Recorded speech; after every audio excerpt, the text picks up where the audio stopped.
Welcome to Amazing Business Radio with best-selling author and customer service and business expert, Shep Hyken. Shep will talk with some of the smartest thinkers in business to help make you more successful in your professional and personal life. This is Amazing Business Radio with Shep Hyken. Hello, everybody. It's Shep Hyken here. We're back with another episode of Amazing Business Radio. Today, we're going to talk with Laura Richard at Level5 in Toronto, Canada. And she is a 2023 Women Leader in Consulting. She is one sharp person. You are going to love this interview. Before we get into it, quick announcement. If you've got an amazing story that you want to share or a question that you want to ask, please reach out to me on any of the social channels. I am pretty much everywhere. If it is a question, use the hashtag Ask Shep. I'll answer the question right there in the social channel on this show or in my newsletter, the Shepherd Letter. And I urge you, if you're not already getting it, just go to hyken.com, HYKEN.com, and subscribe. And when you do subscribe, you'll also get the 2024, or if it's 2025, you'll get that research, but you'll get my research report at no charge. The 2024 report is sponsored by Ring Central. Thank you very much, Ring Central. All right, let's get into our interview with Laura Richard. Laura, welcome to the show. Thanks, Shep. I'm so happy to be here. I really appreciate you having me on today. So I love, you are like, a principal at Level5, and that's a company based in Toronto, Canada, and the 2023 Woman Leader in Consulting. So ladies and gentlemen listening, we are talking to a rock star. All right, I'll try to live up to that glowing introduction. So, we're going to talk about branding. We're going to talk about customer experience. We're going to talk about convenience. We're going to talk about touch points and journey mapping. There's a lot that's going to happen in the show, but let's start with the brand's role in winning the customer experience, because I think, there's so many different definitions of a brand. So let's start by asking you your definition of the brand and why it's important to the customer experience. Absolutely. So I'm going to start by saying what a brand isn't, because I think this is what people often think of when they hear the word brand. They think of logo, tagline, marketing campaign. Those are all assets that come from the brand. But a brand is a company's identity. And it is a common set of truths for what the organization needs to deliver to its customers, to its employees, in order to create value for them, drive trust, and create a relationship that delivers value to the organization, financial benefit to the organization over time. So there's a lot there. So let's unpack it a little bit. The first thing is a common set of truths. Where do we find that? How do we create that? So I always start by actually understanding what matters most to the customers, the consumers that we're trying to create a relationship with. What are the most important things that they want to get from the brand, and how do they want to feel as a result of engaging with the brand? And so by understanding what matters most to your customer, you can create a promise that delivers against those needs. And that brand promise should be the central organizing principle that all of the decisions in your organization makes are centered on. Does the decision reinforce and add value to the brand promise, demonstrate that you are actually living the promise, or are you eroding the promise in the decision that you're making? And so at Level5, we like to say that a brand is a promise consistently kept. And I think that's a really easy way to think about the definition of brand. Yep. And my favorite is a brand is a promise delivered. So perfect. That means kept, delivered. It's kind of, it's just a little different word, but it means pretty much the same thing. It means the same thing. We are absolutely on the same page there. Great. So brand promise, can you give me some examples of brand promises that you've created for your clients?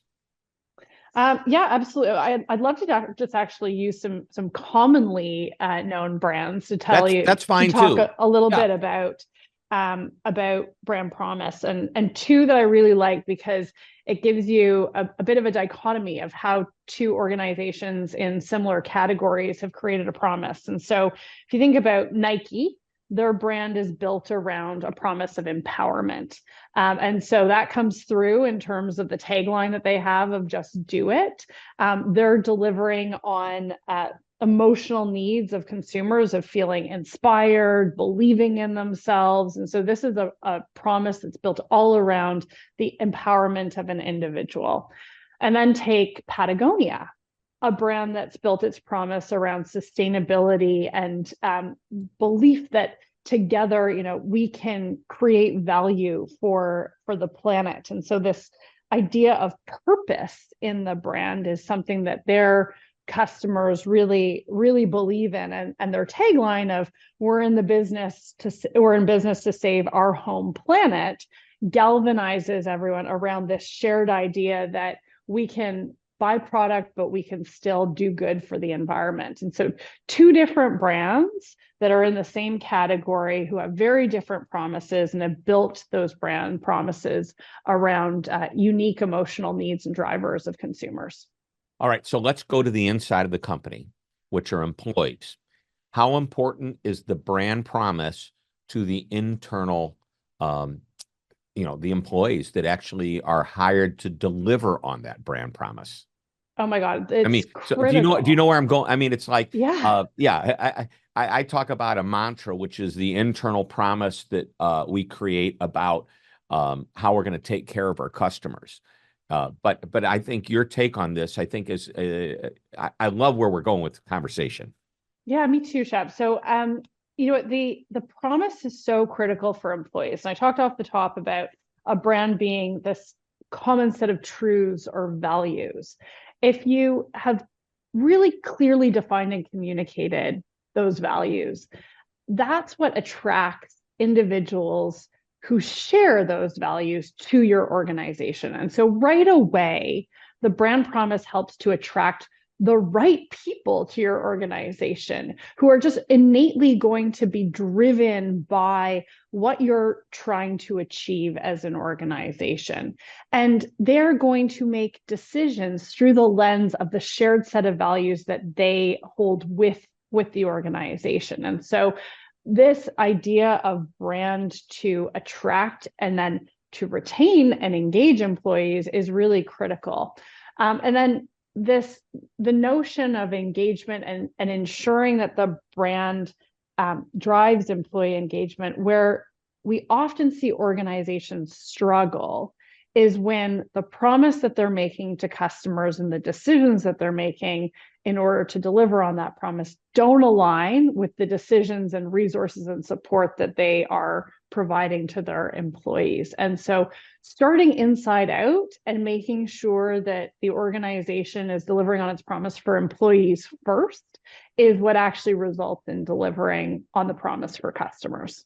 Yeah. So when an employee comes to work at a Patagonia, say, they are probably looking for people not only that have the skills for the job that are needed, but somebody whose personal beliefs align with the brand promise. Absolutely. Absolutely. And you think about Patagonia and their commitment to sustainability, to the environment. Well, those are the employees who are going to go the extra mile to find the materials that are the most sustainable, to drive innovation in that part of the business, to look across the supply chain at, do we have the right partners in our supply chain? Are we doing everything we can? Where is there additional gains to be made? Those are the employees who come up with the brilliant ad campaign that I'm sure you and your listeners have seen, where Patagonia went out on Black Friday and said, don't buy this jacket. What retail brand says, don't buy this jacket?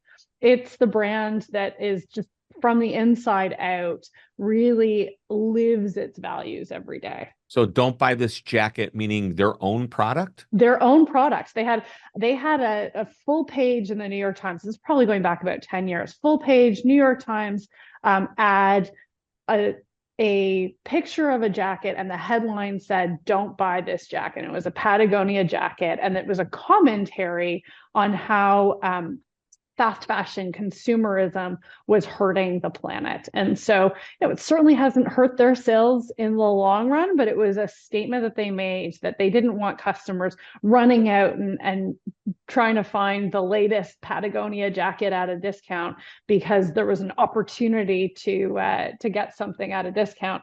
You really have to be thoughtful about the choices that you make when you're purchasing. Yeah. And it's like REI giving people that Thanksgiving weekend off or whatever. It was some heavy trafficked weekend where they said, hey, this is a weekend you should be with your family. This is a weekend you should be outdoors. You should be doing whatever. Exactly. Yeah. Yeah. Exactly. And so are companies making decisions that for their employees prove that they believe truly in the values of the brand? Yeah. Yeah. Years ago, I wrote a book, The Amazement Revolution, and I profiled 50 different companies. One of them was a cosmetic company, Lush. And I don't use cosmetics, but I loved the company at the time because one of their big things was no animal testing. That was a big, and so people would buy the product, even if it was inferior to another brand that did have animal testing. That's number one. But the people that worked there, where that was like one of their passions as well. And I think so when you get somebody who goes to work at a company that doesn't have alignment or doesn't care, they just want to get a job, that's the employee that, you know what, maybe they're not a great fit. And we don't want to hire just somebody for only the skill. They need to fit into the personality of the brand. Yes, absolutely. And the employees are so important in delivering on the personality of the brand for your customers. All right, well, let's take a short break. And when we come back, we are going to talk about the concept that you have related to journey mapping and looking at touch points, which are most impactful for customers. You and I have a little bit of different philosophy, although it's fairly close to alignment, but I want to get your take on that. And we're also going to talk about what I believe is the number one most important experience that customers have. You're going to wait till after the break to find this out. We are talking with Laura Richard at Level5, who's also 2023 Woman Leader in Consulting. This is Amazing Business Radio. Don't go away. Shep Hyken here with an offer that won't cost you a cent. You may have heard me talk about my annual customer service and experience research. We've surveyed thousands of customers matching the U.S. Census for age, gender, ethnicity, and geography.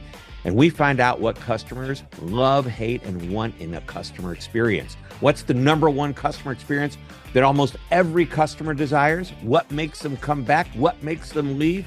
Why won't they fill out surveys? What do they think of AI? Well, these questions and more are answered in the research, which, by the way, is sponsored this year by Ring Central, a leader in global communications. You can download the full report by going to hyken.com and clicking on the research tab at the top. Like I said, it won't cost you a cent, but it may make you or save you thousands and thousands of dollars when you understand your customers' expectations. Again, the website is www.hyken.com.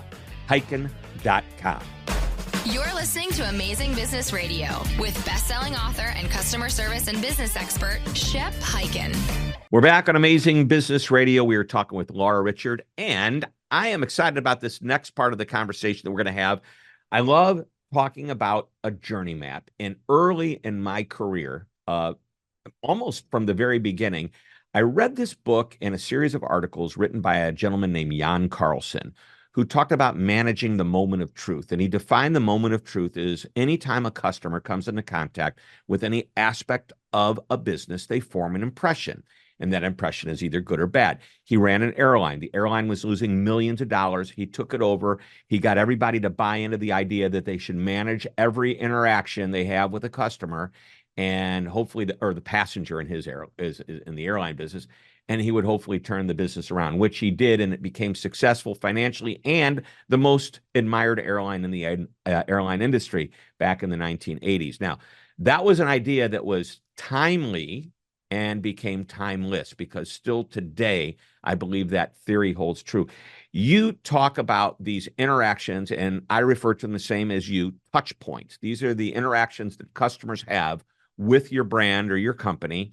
And specifically, you have a term called table stake touch points. So let's start there because I think it's pretty obvious what that means, but I think I want to get a little deeper dive into what table stakes touch points are all about. Yeah, let's do that. Let's set the table. So a Well, touch I point like just what you did just there. That was very good. thank you. Slid that one in. So a touch point is any interaction that a customer has with an organization. Just to level set there. There are hundreds and thousands of touch points that your customers have with your brand in any given year. My philosophy is you cannot manage them all to the same level. And so identifying and categorizing them is really important.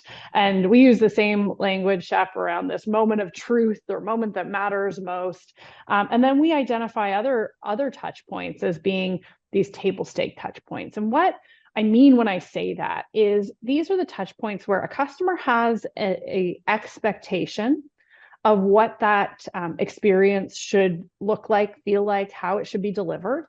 But if you go above and beyond that, you're not going to get anywhere further in terms of deepening the relationship with the customer. And so that's an area where you should just meet expectations, but don't focus on it in terms of going above and beyond or creating a moment of delight, because it's not actually going to deliver you the returns. Where you should really focus is on the moments of truth, because those tend to be much more emotionally charged. They're the areas that create memory for customers with the brand. And so that's where the extra emphasis and resources should be spent, and let the table stakes just ride at the level of expectation that a customer has. So that is so well thought out. So when I talk about the concept of creating an amazing experience, one of the things I emphasize is it's not about over the top. It's about at every interaction managing to meet expectations. You will have opportunities to go over the top. You might overhear, if you're a server at a restaurant, you overhear a couple talking about it's their 10-year anniversary. You surprise them with a little cake. That's a little over. It's a little, not a huge thing. If there's a complaint that drops in your lap that you realize needs to get fixed, and you go above and beyond to make sure this customer loves you at the end of that complaint, that is an opportunity. But day in and day out, if business is doing what it's supposed to be doing, functioning at the level it's supposed to be functioning, you just got to manage the expectation point to where customers say, I love doing business with them because, you know what, they always return my calls quickly, which is a great expectation, isn't it? I mean, customers, they leave a message, I go, when am I going to get called back? 10 minutes later or less than an hour later, they get a call back. Wow, that was fast. Okay. And yet, is that really over the top business? I don't think so. But if the word always is in front of something like, always friendly, always helpful, always knowledgeable, always gets back to me, even when there's a problem, they always take care of it. That's what customers want. Absolutely. And you're talking about the promise being consistently kept, promise delivered. What have we built our brand around? Is it easy? Do we provide expert advice? Is it about performance? It's understanding and using that as, like I said earlier, the central organizing principles for how do you deliver in each of those touch points. So I want to shift now to perhaps the number one reason, whether companies know it or not, customers love to do business with them. And that is the concept of convenience and being easy to do business with. And you have a great philosophy. As a matter of fact, in my notes here, you talk about TD Bank, which is known for being accessible beyond typical banker's hours, I guess a stereotypical banker's hours.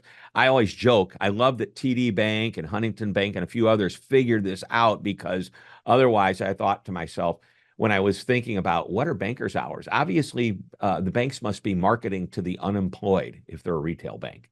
Yeah, that's right. Those are the people that aren't working during banker's hours. Absolutely. And, this is going back, a couple of decades, and the CEO, Ed Clark of TD Bank at the time, who built the brand around banking being more comfortable. And that galvanizing idea led to these extended hours. It led to the way that advisors interact, their tellers interact with customers. And so it provided the decision-making framework for what are we going to do if banking should be more comfortable, and we're thinking about it through the lens of the customer's eyes versus our eyes as bankers. How do we create a better experience that is more comfortable, is easy? And you talk about this notion of what drives loyalty, Shep, and meeting expectations. And it shouldn't be any harder than I think it should be. It should be frictionless or easy, driving loyalty. I think most organizations are trying to work on that right now and creating the easiest, most frictionless experience for their customers. What I would challenge is, in commoditized sectors, how do you then differentiate from your competition when everybody, it's like similar to a race to the bottom on price? Is it a race to the bottom on how quick and easy and frictionless are you going to make the experience? How can you differentiate, and the need to go back to your brand promise to make sure that you are creating distinctiveness in the experiences that you're delivering? So I wrote a book titled The Convenience Revolution. It was just a couple of years before the pandemic hit. And it was all about being the most convenient company that you can be for your customers. And then along comes COVID-19. And in 2020, as things shut down, all of a sudden companies realized, oh my gosh, we need to take it to the customer. We need to make it really easy. And where the convenience was a competitive edge, it started to be less differentiated. What happened as we came out of COVID-19 is that companies started to go back to the way they did business before. We don't have to, if you're a car dealership, we don't have to bring it to the customer anymore for them to test drive it at their home. They can now come back to the dealership. And what they realized, or maybe they haven't realized yet, is that the idea of taking it to the customer was something the customer really loved. Why did you stop doing what worked? And I'm going to share with you some stats from the 2024. That's this year. We interviewed well over 1,000 consumers, weighted to basically the census of age, geography, ethnicity, gender. And these are the important stats. In 2024, this year, 94% felt convenience was important. And we gave a list of all of these different experiences they could have, and convenience rated number one, which, by the way, it's been rating number one for the last 5 or 6 years since we've done the research. 87% are more likely to recommend a brand who's more convenient. 70% are willing to pay more if the convenience is there, if the experience is not just good service, but convenient service. And 70% say that convenient customer service alone makes them come back. And this is the one I love more than anything.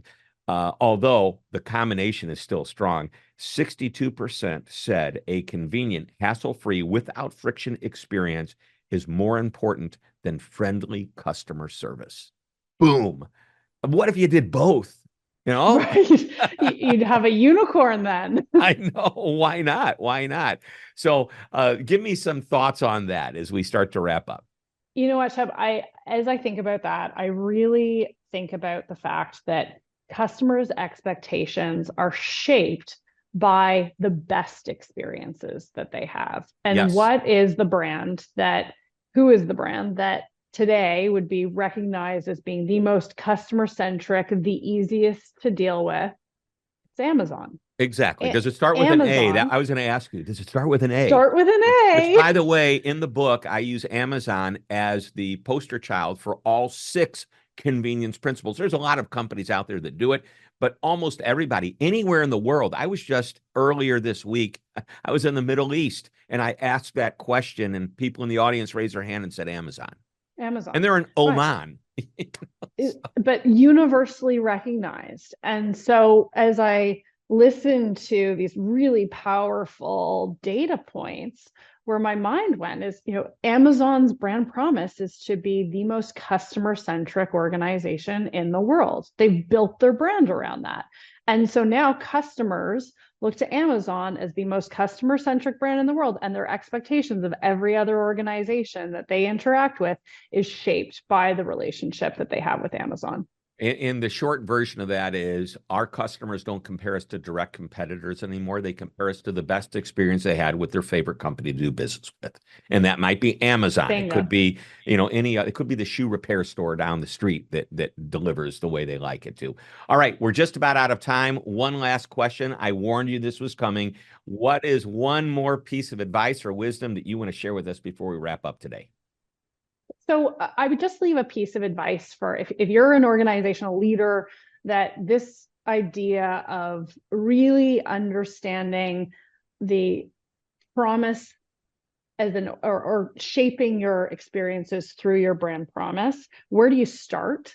You have to start by understanding what matters most emotionally and functionally to your target customer. And so the last piece of wisdom, or my strongest recommendation, would be to go deep in understanding what your customers value, what benefits they're looking for, and build your promise outside in, through the lens of the customer that you're looking to attract.